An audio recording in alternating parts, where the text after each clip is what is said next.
Bueno, esto es un complemento de material audiovisual para aquellos que no pudieron ver la presentación de patología aórtica. En esta diapositiva lo que observamos es un repaso anatómico de cómo la arteria aorta se encuentra en el mediastino, por detrás del esternón y luego por delante de la columna. Ocupa el mismo tamaño que el corazón y podemos ver la emergencia de los grandes vasos en el estrecho torácico superior. En esta otra diapositiva resaltamos la importancia del origen de la arteria aorta como un origen intrapericárdico. Como pueden observar, se encuentra por dentro del pericardio fibroso en contacto con el pericardio seroso, el cual se repliega a nivel del asta de Haller, que es ese repliegue que tenemos a nivel aórtico. Entonces lo importante de esto es que el origen de la aorta proximal, la raíz aórtica, es un origen intrapericárdico, lo cual tiene relevancia, puesto que si hay ruptura a nivel de la raíz aórtica, puede complicarse con un hemopericardio que ocasiona taponamiento cardíaco. En esta diapositiva vemos como la raíz aórtica, desde una vista aórtica, desde la luz aórtica, se abre la valva aórtica y podemos observar los senos coronarios con el origen del seno coronariano derecho, izquierdo y no coronariano. O sea, en esta diapositiva vemos cómo la arteria aorta se encuentra en contacto estrecho con la válvula aórtica y por medio de esta en el ventrículo izquierdo. En esta imagen podemos observar, mediante la exploración de ultrasonido, cómo podemos ver la arteria aorta, la arteria mesentérica superior, todo en un corte transversal, y aquí emergiendo las arterias renales. En un corte longitudinal vemos la arteria aorta, la arteria mesentérica superior, el compás aórtico mesentérico y el tronco celíaco. Entonces vemos cómo se puede explorar una aorta normal mediante ultrasonido con ecocardiografía Doppler de arteria aorta abdominal. Lo mismo podemos observar con el nacimiento de las arterias renales que se dirigen hacia atrás, hacia la columna en un corte transversal. La disección aórtica, esto es un video corto que nos muestra cómo tenemos una arteria aorta con un flujo aórtico anterógrado normal. En algún momento, por el aumento del estrés parietal, la luz se daña, se produce una puerta de entrada, o lo que llamamos un TIAR, y se produce un doble flujo anterógrado, uno en su luz verdadera y el otro en la luz falsa. Y esto es lo que caracteriza una disección aórtica, la presencia de dos luces con ruptura de la íntima y el colgajo íntimo medial o flap íntimo medial. En un paciente con inestabilidad hemodinámica y síndrome aórtico agudo, el ecocardiograma transtorácico es de gran utilidad. Como podemos observar aquí, en una vista subcostal, vemos al ventrículo izquierdo, a la arteria aorta emergiendo con un flap dentro de su luz, y por fuera toda una ecogenicidad que colapsa las cavidades, y esto se llama hemopericardio y ocasiona un taponamiento cardíaco. Fíjense la ecogenicidad dentro que caracteriza a la sangre, ¿no es cierto? Por otra parte, aquí estamos viendo la aorta abdominal y un flap en su interior. O sea que hay un compromiso de raíz aórtica, aorta torácica y aorta abdominal. Esto es un taponamiento cardíaco producido por un hemopericardio que sí o sí requiere la ruptura de la raíz aórtica, aorta ascendente. Lo mismo podemos ver en este corte de una vista de eje largo donde vemos la raíz aórtica y la válvula aórtica totalmente dañada que prolapsa dentro de la cavidad ventricular. Eso es una ruptura completa de la válvula aórtica porque hay compromiso de flap y ruptura valvular. Esto provoca una insuficiencia aórtica aguda, severa, por ruptura valvular. En el ecocardiograma transesofágico nos es útil para el diagnóstico de disección, y en el diagnóstico de disección una de las cosas que vamos a tener que ver siempre es un colgajo íntimo medial, ¿sí? Entonces este flap o colgajo íntimo medial nos da el diagnóstico de disección. Cuando le ponemos un Doppler color, además podemos evidenciar flujo en su interior, lo cual nos muestra que esa doble luz tiene flujo en su interior, lo cual se relaciona justamente a luz verdadera y luz falsa. Esto es necesario para el diagnóstico de disección, ¿sí? Por último, el ecocardiograma transesofágico nos permite localizar con exactitud el tamaño, ¿sí?, del tier o la puerta de entrada con exactitud, ¿sí? El desgarro, tier o puerta de entrada.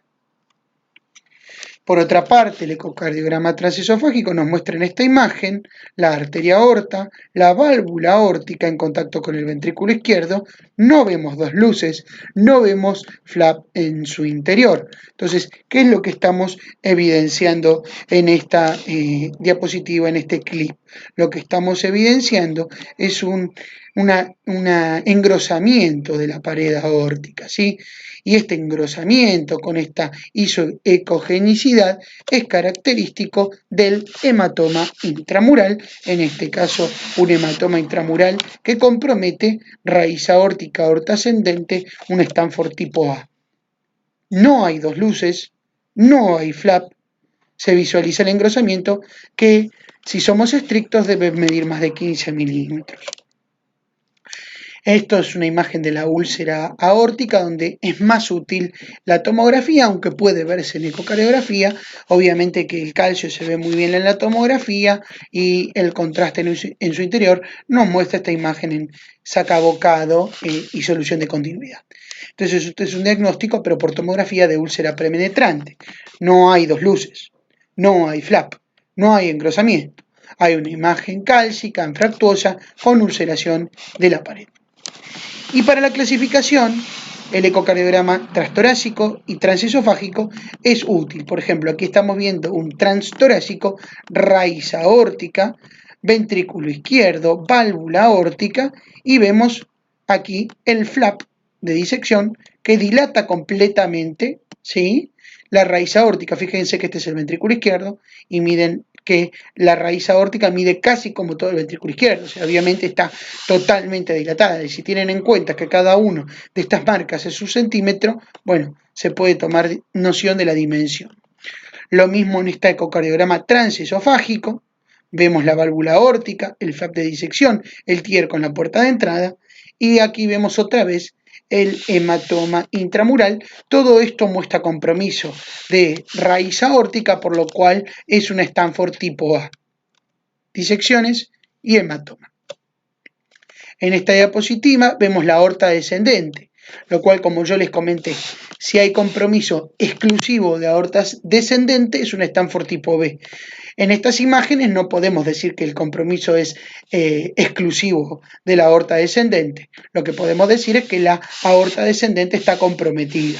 Si hay compromiso, además de aorta ascendente y raíz aórtica, será sí o sí Stanford tipo A. Y aquí vemos compromiso de aorta descendente. Fíjense, una imagen tubular. Aquí vemos todo desprendido, el flap íntimo medial. Esta es la luz falsa, tiene bajas velocidades y compromete a la luz verdadera. Aquí podemos ver el tier de entrada, la comunicación entre ambas, ¿sí?, también disección, y aquí estamos viendo todo un hematoma, porque no hay dos luces, ¿sí?, y estamos viendo el hematoma de la pared. Esto es una reconstrucción tridimensional, que es simplemente visualizar mejor en el eje longitudinal, en el eje corto, y en la reconstrucción tridimensional la puerta de entrada. Fíjense el desgarro que hay en una disección aórtica.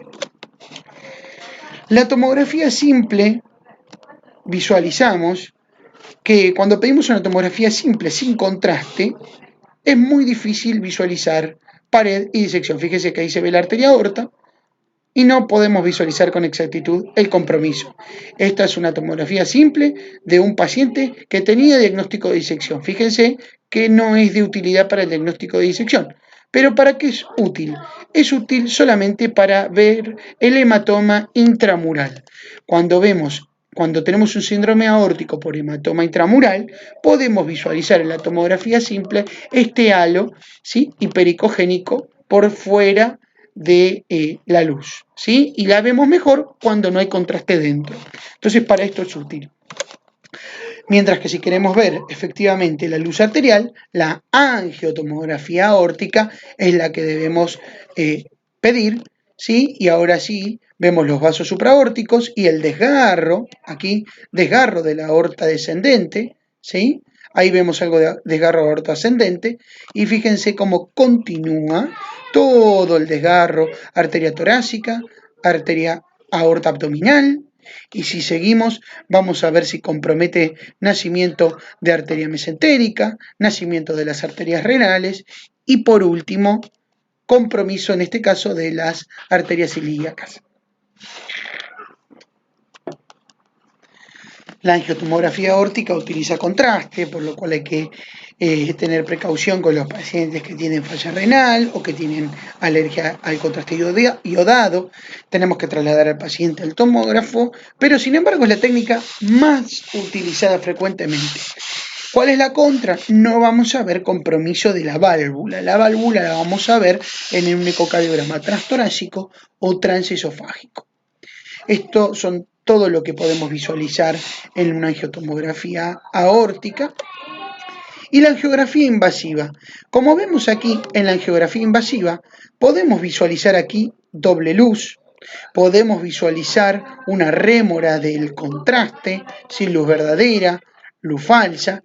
Sin embargo, la angiotomografía invasiva con catéter no es útil cuando queremos evaluar una disección como diagnóstico inicial, puesto que es un estudio invasivo donde vamos a meter un catéter dentro de la arteria. Y si tenemos una arteria dañada, meter un catéter puede ocasionar mayor lesión e incluso puede disecar. Muchas veces esto es un diagnóstico de cuando un paciente es sometido en cardiología intervencionista a un estudio invasivo, muchas veces ocurre una disección iatrogénica por el operador sin voluntad. Entonces muchas veces este estudio en realidad es un hallazgo, o cuando el cardiólogo intervencionista ya tiene el diagnóstico de disección y planifica alguna intervención percutánea, ¿sí? Sobre todo con dispositivos del tipo TIVAR, endoprótesis. Es invasiva, utiliza contraste y no visualiza la pared aórtica, con lo cual en ese sentido no es útil para la úlcera y para el hematoma. Este es el ecocardiograma transesofágico. Como podemos observar nuevamente, compromiso de la raíz, hematoma y luces de entrada.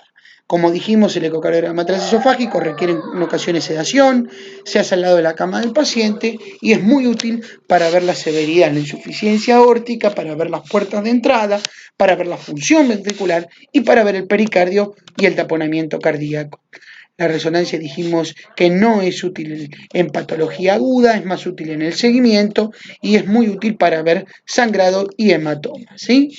Además es muy costosa y no siempre está disponible. Este es un video del TIVAR, o sea, la reparación endovascular torácica, utilizada en disecciones aórticas tipo B.